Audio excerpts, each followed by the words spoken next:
Hi friends, வணக்கம் and welcome to RK news Tamil Nadu channel. சற்று முன் வெளியான முக்கிய செய்தி, செம குட் நியூஸ். இனி இவர்களுக்கும் உரிமை தொகை ரூபாய் 1000 கிடைக்கும். வெளியான சூப்பர் அறிவிப்பு. செய்தியை முழுமையாக கேட்கறதுக்கு முன்னாடி நம்ம சேனலை சப்ஸ்கிரைப் பண்ணலாம். சப்ஸ்கிரைப் பண்ணிக்கோங்க, மறக்காம பெல் பட்டனை கிளிக் பண்ணிக்கோங்க. அப்போதான் நம்மளுடைய அப்டேட்டட் நியூஸ் உங்களுக்கு உடனுக்குடன் வந்து சேரும். திமுக ஆட்சிக்கு வந்தால் மகளிர் அனைவருக்கும் மாதம் 1000 உரிமை தொகை வழங்கப்படும் என்று அக்கட்சி அறிவித்தது.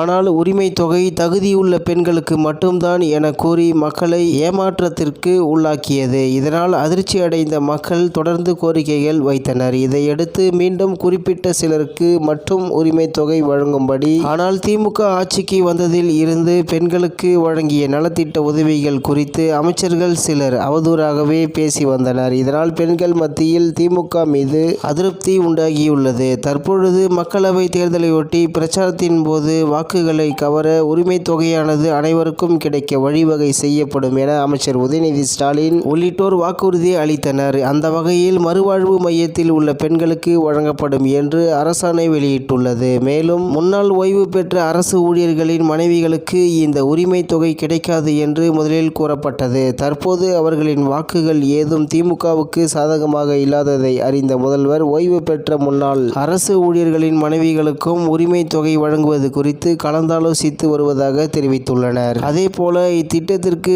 தகுதி பெற்றும் பணம் பெறாத நபர்களுக்கு இம்மாதம் இறுதியில் உரிமை தொகை வழங்கப்படும் என்று கூறியுள்ளனர். இதுகுறித்து தேர்தல் பரப்புரையில் உதயநிதி ஸ்டாலின் கூறியதாவது: கலைஞர் உரிமை தொகை விண்ணப்பித்து பணம் வராத அனைவருக்கும் தேர்தல் முடிந்ததும் வழங்கப்படும் என்று தெரிவித்தார். அந்த வகையில் முதற்கட்டமாக மறுவாழ்வு மையத்தில் உள்ள பெண்களுக்கு வழங்க ஆணை வெளியாகியுள்ளது என்பது குறிப்பிடத்தக்கது. இத்துடன் இன்றைய முக்கிய செய்தி நிறைவு பெறுகிறது. மேலும் இதுபோன்ற செய்திகளை உடனுக்குடன் தெரிந்து கொள்ள ஆர்கே நியூஸ் தமிழ்நாடு சேனலுடன் இணைந்திருங்கள். நன்றி, வணக்கம்.